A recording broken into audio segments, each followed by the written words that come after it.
Question के बारे में हम लोग बात करते हैं। अगर कंपनी को शेयर होल्डर अमाउंट नहीं पे करती है या फिर शेयर होल्डर कंपनी को अगर अमाउंट पे नहीं कर पाते हैं तो अमाउंट तो उनको देना पड़ता है, राइट। तो वो अगर अमाउंट कंपनी को देते हैं, एरियर अमाउंट जो कंपनी को उन्होंने पहले ही नहीं दिया लेकिन बाद में देते हैं, तो उनको इंटरेस्ट के साथ पेमेंट करना होता है, ठीक है। और इंटरेस्ट के साथ पेमेंट करना होता है तो नेक्स्ट आपका ट्रीटमेंट होता है interest on calls in arrear, correct. Interest on calls in arrear पे हम लोग बात करें तो इंटरेस्ट ऑन कॉल्सन एरियर ये जो टॉपिक है ये 12th सीबीएसई स्टूडेंट के लिए इंपॉर्टेंट नहीं है क्योंकि वो उनके सिलेबस में नहीं है। 12th आरबीएसई स्टूडेंट्स के लिए इंपॉर्टेंट है, क्वेश्चन बनता है इस पे कई बार। इसके अलावा बीकॉम जो फर्स्ट ईयर के स्टूडेंट्स हैं उनके लिए इंपॉर्टेंट है, फुल लेंथ क्वेश्चन आता है उनपे 20 मार्क का और इंटरेस्ट ऑन कॉल्सन एरियर के साथ वो आता है। बीबी की जो स्टूडेंट्स हैं उनका फुल लेंथ क्वेश्चन बनता है इसका इंटरेस्ट के साथ में, और सीपीटी की जितने स्टूडेंट्स हैं उनके लिए भी इंटरेस्ट इंपॉर्टेंट है क्योंकि उनकी कैलकुलेशन क्वेश्चन में इनकी कैलकुलेशन पूछ लेते हैं। तो इंटरेस्ट ऑन कॉल्सन एरियर पे हम लोग बात करें कि जो भी एरियर शेयर होल्डर ने पैसा पेमेंट नहीं किया वो जब भी वो पेमेंट करेंगे इंटरेस्ट के साथ पेमेंट करेंगे क्योंकि डिले पे तो इंटरेस्ट लगेगा। तो जितना इंटरेस्ट कंपनी लगाती है वो कंपनी को रिसीव होता है, कंपनी को पेमेंट करना होता है शेयर होल्डर्स को, शेयर होल्डर्स कंपनी को पेमेंट करते हैं, करेक्ट। तो ऐसे इंटरेस्ट की क्या डिटेल है हम लोग बात करते हैं। Interest on calls in arrear, rate of interest on calls in arrear, यानी कंपनी अगर रेट कोई भी शेयर होल्डर है अगर उसने अमाउंट नहीं पेमेंट किया, एरियर है, तो एरियर पे 10% पर एनम यानी एनुअली 10% के जो रेट है वो कंपनी चार्ज करती है at the rate 10% per annum. और ये जो आपका रूल है ये है कंपनी एक्ट 2013 में टेबल एफ में ये रूल दे रखा है 2013 में कि कंपनी जो है 1956 में ये रेट बिल्कुल आधी थी, हाफ। लेकिन अब जो भी क्वेश्चन बनते हैं 2013 में अमेंडमेंट होने के बाद के जो रेट है उन पे आपके क्वेश्चन बनेंगे, ठीक है। तो ये सबके लिए इंपॉर्टेंट है, 10% पर एनम की जो रेट है वो यहाँ पे क्वेश्चन यहाँ पे आपको सॉल्व करनी पड़ेगी। जो भी कंपनीज है अगर उसमें रेट दे दी कि कंपनीज का जो इनकॉर्पोरेशन हुआ वो 1956 से पहले हुआ, ठीक है, या फिर कंपनी का जो भी कंपनी शेयर इश्यू कर रही है या जो भी एरियर का ट्रीटमेंट है वो 2013 से पहले ट्रीटमेंट हो रहा है, तो अगर क्वेश्चन में एरियर का ट्रीटमेंट 2013 से पहले हो रहा है तो उस पर रेट आपकी होगी 5%। लेकिन क्वेश्चन में ऐसा नहीं होता, क्वेश्चन में जितने भी ट्रीटमेंट आपको मिलेंगे वो ट्रीटमेंट मिलेंगे 2013 ईयर के बाद के। तो उस पर आपको रेट कितना लगाना पड़ेगा, इंटरेस्ट की रेट कितनी चार्ज करनी पड़ेगी, 10% की इंटरेस्ट की रेट आपको चार्ज करनी पड़ेगी। आपकी थ्योरी के लिए मैंने नॉलेज के लिए बता दिया, ये जो रेट है ये है कंपनीज एक्ट 2013 में टेबल एफ में आपको गिवन है। टेबल एफ में और भी रेट गिवन है, वो हम लोग आगे बात करेंगे। Calculation of interest on capital, interest on arrear, calls in arrear, interest on calls in arrear. तो जो भी आपका इंटरेस्ट होगा कॉल्सन एरियर पे उसको कैसे कैलकुलेट करते हैं, receive date to receive date. अब receive date to receive date क्या है इसको हम लोग क्वेश्चन से जज करेंगे। इंटरेस्ट कैसे पास होती है, इसके लिए इंटरेस्ट जब कंपनी को रिसीव होता है यानी एरियर है, शेयर होल्डर ने पैसा नहीं दिया तो इंटरेस्ट के साथ पैसा देगा कंपनी को, तो कंपनी के लिए एरियर रिसीव हो रहा है। और कंपनी के पास अगर एरियर रिसीव हो रहा है तो कंपनी के लिए क्या है वो इनकम, और ऐसी इनकम को कंपनी कहाँ दिखाएगी, क्रेडिट में। Debit what comes in, bank से पेमेंट आ रहा है तो बैंक डेबिट, एंड क्रेडिट कहाँ करें, नॉमिनल अकाउंट है, इनकम है, नॉमिनल अकाउंट है तो इनकम को हम लोग कहाँ दिखाएंगे, क्रेडिट में शो करेंगे। जितनी भी आपके एक्सपेंसेस और इनकम होते हैं कंपनी को उसको क्या करना होता है, स्टेटमेंट ऑफ पेंडल से रिटर्न ऑफ करना होता है एवरी ईयर। हर साल के एक्सपेंसेस और इनकम को स्टेटमेंट ऑफ पेंडल में दिखाकर एग्जैक्ट प्रॉफिट और लॉस निकालना पड़ता है। तो कंपनी अपने जो स्टेटमेंट ऑफ पेंडल है उसमें इस तरह के एक्सपेंसेस को, इनकम्स और एक्सपेंसेस को रिटर्न ऑफ कर देती है, ट्रांसफर कर देती है। तो ऐसे इनकम को ट्रांसफर करने के लिए आपने यहाँ क्या दिखाया, क्रेडिट है, जब ट्रांसफर होगा तो ये कहाँ चला जाएगा, डेबिट में चला जाएगा, ठीक है। इंटरेस्ट कॉल्सन एरियर डेबिट हो जाएगा, ट्रांसफर करते टाइम अपोजिट एंट्री हो जाती है, ठीक है। और इसको किसका इफेक्ट खत्म करना पड़ता है आपको, इसलिए इसको डेबिट करना होता है। और दूसरा स्टेटमेंट ऑफ पेंडल में से कहाँ दिखाते हैं, क्रेडिट में स्टेटमेंट ऑफ पेंडल आपको शो करना होगा। तो ये आपकी कुछ एंट्रीज है। अब इन एंट्रीज को हम लोग क्वेश्चन से करके देखते हैं, क्वेश्चन से हम लोग जज करते हैं कि कैसे इंटरेस्ट को कैलकुलेट करते हैं, करेक्ट। क्वेश्चन आपका XYZ limited issued 10,000 shares on 15th April 2018 100 each at the rate 100 each, यानी कंपनी ने 15th अप्रैल 2018 को 10,000 शेयर्स 100 रुपीज ईच पे इशू करे। Amount payable as follow on application allotment person final call ₹50 20 25। इसको हम लोग थोड़ा सा चेक कर लेते हैं, तो ये हो जाएगा आपका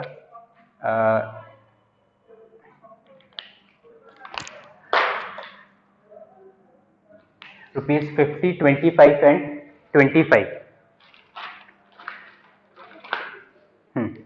50 25 एंड 25, ठीक है। ये जो मैंने आपको डेट दे रखी है ये डेट है। सबसे पहले एप्लीकेशन क्या करते हैं हम लोग, रिसीव करते हैं, रिसीव की डेट, फिर ट्रांसफर की डेट, अलॉटमेंट ड्यू की डेट, ये रिसीव की डेट, फर्स्ट कॉल ड्यू की डेट, ये फर्स्ट कॉल रिसीव की डेट। तो ये डेट आपको जब तक क्वेश्चन में मेंशन नहीं होगी या आपको मंथ वाइज कोई क्वेश्चन में हिंट नहीं होगी, तब तक आप इंटरेस्ट की कैलकुलेशन नहीं कर सकते। कैसे, वो जज करते हैं हम लोग।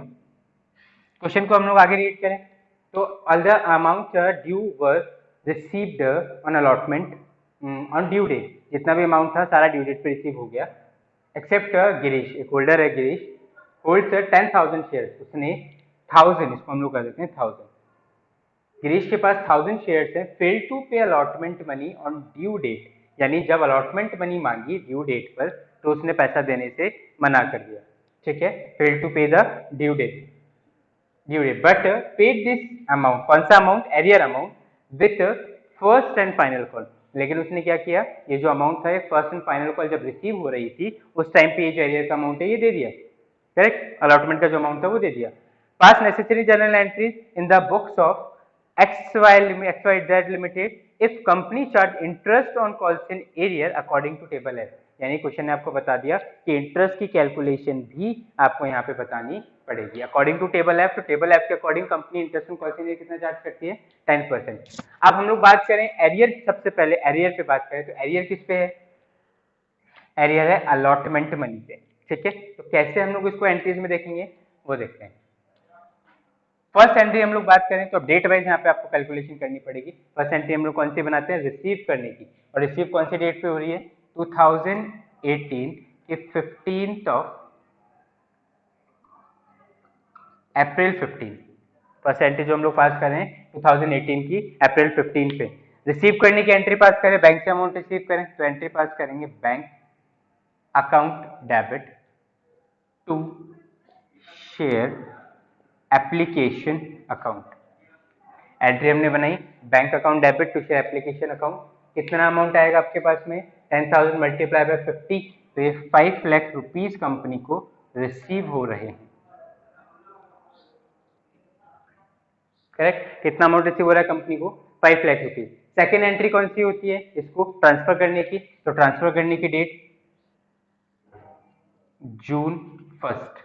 एंट्री पास करें, share application account debit to share capital account. Next जो एंट्री हमने बनाई वो बनाई share application to share capital, जो भी कैपिटल एप्लीकेशन का अमाउंट कंपनी को रिसीव हुआ उसको कंपनी ने क्या किया, कैपिटल अकाउंट में ट्रांसफर कर दिया और अमाउंट आएगा 5 लाख, ठीक है। नेक्स्ट हम लोग बात करें तो अलॉटमेंट ड्यू कर लेते हैं। अलॉटमेंट ड्यू करने के लिए इंस्टॉलमेंट का नेम 1 जून को, तो जून 1 अलॉटमेंट ड्यू करें तो share allotment account debit to share capital account.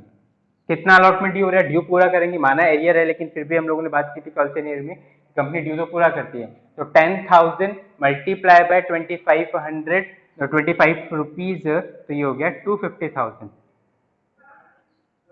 यानी 2,50,000 रुपीज, करेक्ट। फिर हम लोग बात करते हैं नेक्स्ट, अब अलॉटमेंट रिसीव करने की एंट्री पास करें। रिसीव करने का डेट कौन सा है, 30 जून, तो 30 जून, इसको हम शो करते हैं यहाँ पे, जून 30 रिसीव करें अलॉटमेंट, तो बैंक अकाउंट डेबिट। अब यहाँ पे कॉल्स इन एरियर को अगर आप शो करना चाहते हैं तो कॉल्स इन एरियर क्या है, लॉस, और उस लॉस को आप शो करेंगे डेबिट पे, calls in arrear account debit to share allotment, correct. अब अलॉटमेंट पे कितना अमाउंट नहीं मिला कॉल्स इन एरियर का, कितने शेयर हैं इसके पास में, इसके पास में है 1000 शेयर, 1000 शेयर पे उसने कितना अमाउंट नहीं दिया, 1000 शेयर पे उसने कितना अमाउंट नहीं दिया, अकॉर्डिंग टू 25 अलॉटमेंट पेमेंट नहीं किया, तो एरियर हम लोग यहाँ पे एक बार कैलकुलेट कर लेते हैं।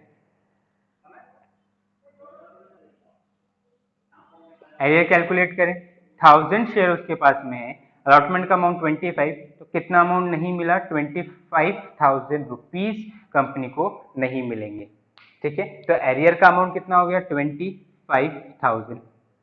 करेक्ट। टोटल जो फर्स्ट कॉल पे आना चाहिए कितना आना चाहिए? 2,50,000।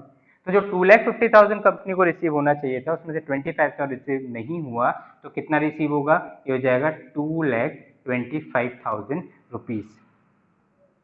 इतना अमाउंट कंपनी को रिसीव हो जाएगा। तो ये क्या है? ये हम लोगों ने एरियर का ट्रीटमेंट किया। ठीक है। उसके बाद इंटरेस्ट ऑन कॉल्सिनरी। अब इंटरेस्ट की बात कब आएगी? इंटरेस्ट की बात जब आएगी जब शेयर होल्डर अमाउंट पेमेंट करेगा तब वो इंटरेस्ट मिलेगा। अब अमाउंट पेमेंट कब कर रहा है? ये जो एरियर का अमाउंट है वो कब दे रहा है? वो दे रहा है with first and final call. तो जब कंपनी को first and final call receive होगा तब हम लोग इंटरेस्ट की बात करेंगे। तो अभी हम लोग बात करते हैं first and final call due करने की। तो ड्यू की डेट क्या है? सितंबर 1। तो सितंबर 1 को हम लोग ड्यू करें। इंस्टॉलमेंट का name share first call account debit to share capital. Company due पूरा करेंगी। ठीक है। कितना ड्यू हो रहा है अमाउंट कंपनी को? 10,000 मल्टीप्लाई बाय 25, तो टोटल अमाउंट कंपनी को ड्यू हो रहा है 2,50,000 रुपीज। ठीक है। तो जो शेयर होल्डर जिसने 25,000 यहाँ नहीं दिया वो अब यहाँ देने के लिए रेडी हो रहा है। ठीक है। तो सितंबर 1 के बाद में जब आप रिसीव करेंगे इसको सितंबर 30 पे, जब आप फर्स्ट कॉल रिसीव करेंगे सितंबर 30 पे, तो एंट्री पास क्या करेंगे? रिसीव करने की एंट्री बनाएंगे bank account debit to share first and final call. कितना अमाउंट रिसीव होगा? क्या फर्स्ट कॉल पे एरियर है? क्या क्वेश्चन ने कहा कि फर्स्ट कॉल भी नहीं दी, उसने कहा केवल अलॉटमेंट नहीं दी। क्वेश्चन ने कहा अलॉटमेंट नहीं दी, तो फर्स्ट कॉल नहीं दी ऐसा क्वेश्चन कह रहा है? नहीं। तो जितना कंपनी ने अमाउंट ड्यू करा फर्स्ट कॉल पे वो पूरा का पूरा कंपनी को क्या हो जाएगा? रिसीव हो जाएगा। ठीक है। अब बात करते हैं कि सर एरियर का क्या होगा। क्वेश्चन ने क्या कहा? क्वेश्चन ने कहा fail to pay allotment money और ड्यू डेट, मतलब जब उनसे अलॉटमेंट मांगा तब उसने नहीं दिया, but paid this arrear amount with first call. तो जब फर्स्ट कॉल रिसीव हो रहा है उसके साथ में ही ये एरियर अमाउंट भी रिसीव हो रहा है। तो किस डेट पे एरियर अमाउंट रिसीव हो रहा है? सितंबर 30 पे। कितना एरियर अमाउंट था? एरियर अमाउंट था 25,000। तो अलॉटमेंट पे एरियर रिसीव हो रहा है तो हम लोग क्या एंट्री बनाएंगे? बैंक किसका अमाउंट रिसीव हो रहा है? अलॉटमेंट का रिसीव हो रहा है ना, तो bank account debit to share allotment. ये अलॉटमेंट पे अमाउंट रिसीव करने की हम लोगों ने एंट्री बना दी 25,000 रुपीज। करेक्ट। तो जो एरियर आपको यहाँ रिसीव नहीं हुआ वो आपको कंपनी को यानी शेयर होल्डर ने वहां पे पेमेंट कर दिया। ठीक है। अब जो पेमेंट हो रहा है कंपनी ने यहाँ पे पेमेंट रिसीव किया, तो ये पेमेंट कैसे देगा? क्वेश्चन में इंटरेस्ट के साथ में शेयर होल्डर को देना पड़ेगा। कैसे देना पड़ेगा? इंटरेस्ट के साथ में। आप चाहें तो इंटरेस्ट की एंट्री इसमें मर्ज कर सकते हैं, लेकिन मैंने इसमें मर्ज नहीं की। उस इंटरेस्ट की एंट्री को हम लोग अलग बना के देख लेते हैं। तो इंटरेस्ट कब रिसीव होगा? इंटरेस्ट कंपनी को रिसीव होगा जब कंपनी को एरियर रिसीव होगा उसके साथ में सेम डेट पे इंटरेस्ट को भी रिसीव, उसको इंटरेस्ट भी देना पड़ेगा शेयर होल्डर को। अब इंटरेस्ट को पेमेंट करने की एंट्री पास होती है।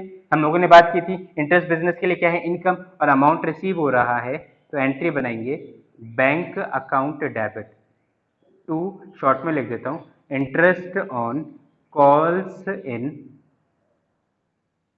Arrear account. थोड़ा सा स्पेस कम है इसलिए मैंने शॉर्ट में लिख दिया bank on debit to interest on calls in arrear account. Correct. अब इंटरेस्ट कैसे कैलकुलेट होगा? पहली बात तो इंटरेस्ट की रेट कितनी है? 10%। रिसीव जो इंटरेस्ट कैलकुलेट होगा वो होगा receive date to receive date. इसका मतलब ये कि जो इंटरेस्ट कैलकुलेट होगा वो कौन से अमाउंट पे कैलकुलेट होगा? 25,000 पेमेंट नहीं किया ना, तो 25,000 पे इंटरेस्ट के साथ पेमेंट करना पड़ेगा। जितना पेमेंट शेयर होल्डर नहीं करेगा उतना पेमेंट शेयर होल्डर को इंटरेस्ट के साथ पेमेंट करना पड़ेगा। यानी जो टोटल उसने पेमेंट नहीं किया था वो था 25,000 रुपीज। 25,000 रुपीज पर 10% से उसको इंटरेस्ट देना पड़ेगा अकॉर्डिंग टू टेबल एफ। लेकिन कितने मंथ का? अब मंथ कैसे कैलकुलेट करें? तो उसकी कैलकुलेशन होती है receive date to receive date. कब रिसीव होना चाहिए था एरियर? 30 जून को। रिसीव कब हो रहा है? सितंबर को।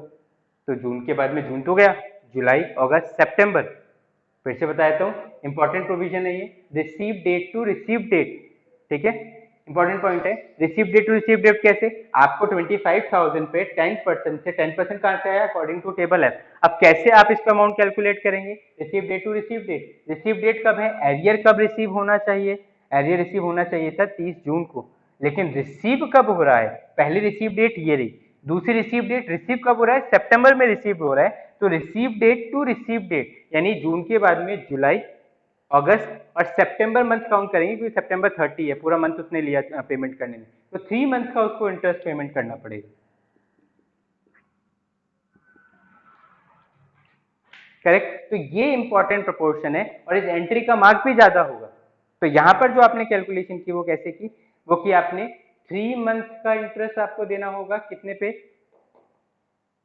25,000 पे 10% से, ठीक है। इसको हम लोग सॉल्व करते हैं, तो ये हो जाएगा आपका 625,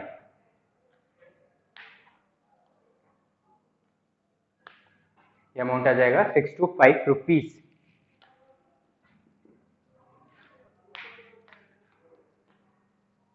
ठीक है। तो 25,000 पर 10% से आपने इसको सॉल्व किया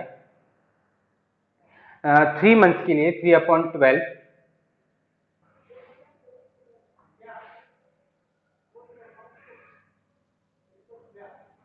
ठीक है। तो ये आ गया 625। ये जो 625 रुपीज है, ये बिजनेस के लिए, कंपनी के लिए क्या हो गया, इंटरेस्ट। और इस इंटरेस्ट कंपनी को इस तरह से रिसीव होगा। तो ये इंटरेस्ट का इंपॉर्टेंट प्रोविजन था, मैं रिपीट कर देता हूँ। 10% से चार्ज किया कौन से अमाउंट पे, जितना पेमेंट नहीं किया, 10% चार्ज किया 25,000 एरियर के अमाउंट पर, और डेट कौन सी आएगी, receive date to receive date. Receive होना चाहिए 30 जून को, 30th जून को, लेकिन रिसीव हो रहा है 30th सितंबर को, ठीक है। तो इसका जो टाइम पीरियड, जितना उसने डिले किया, जितना पेमेंट करने में वो डिले कर रहा है, अगर और डिले करता तो यहाँ पे और उसको मंथ का इंटरेस्ट देना पड़ता, ठीक है। अब फर्स्ट हैंडली हम लोगों ने बात की कि जो भी इंटरेस्ट कंपनी को रिसीव होता है, उसके लिए कंपनी एंट्री पास करती है, bank on debit to interest में पॉलिसी नहीं है। लेकिन हम लोगों ने सेकेंड एंट्री बात की थी, at the end of the year इस इंटरेस्ट को कंपनी को क्या करना पड़ेगा, रिटर्न ऑफ करना पड़ेगा। और रिटर्न ऑफ करने के लिए ईयर का एंड करें हम लोग, तो ईयर का एंड कब हो रहा है, 2018 में स्टार्ट हुआ, 2019 में एंड हो जाएगा 31 मार्च को। तो 31 मार्च को जो आपने इंटरेस्ट दिखाया, उस इंटरेस्ट को आपको क्या करना पड़ेगा, रिटर्न ऑफ। तो यहाँ पे क्या हुआ, क्रेडिट, तो एंट्री पास करेंगे, interest on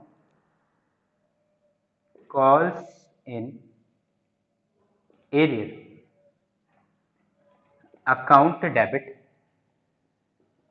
to statement of profit and loss account, और अमाउंट कितना आएगा, अमाउंट आएगा 625। अमाउंट कितना आएगा, यहाँ पे जितना आपने ऊपर अमाउंट चार्ज किया उतना ही नीचे आपका इंटरेस्ट रिटर्न ऑफ होगा, ठीक है। तो ये इंपॉर्टेंट आपका एक टॉपिक था जिसको हम लोगों ने यहाँ पे कवर किया।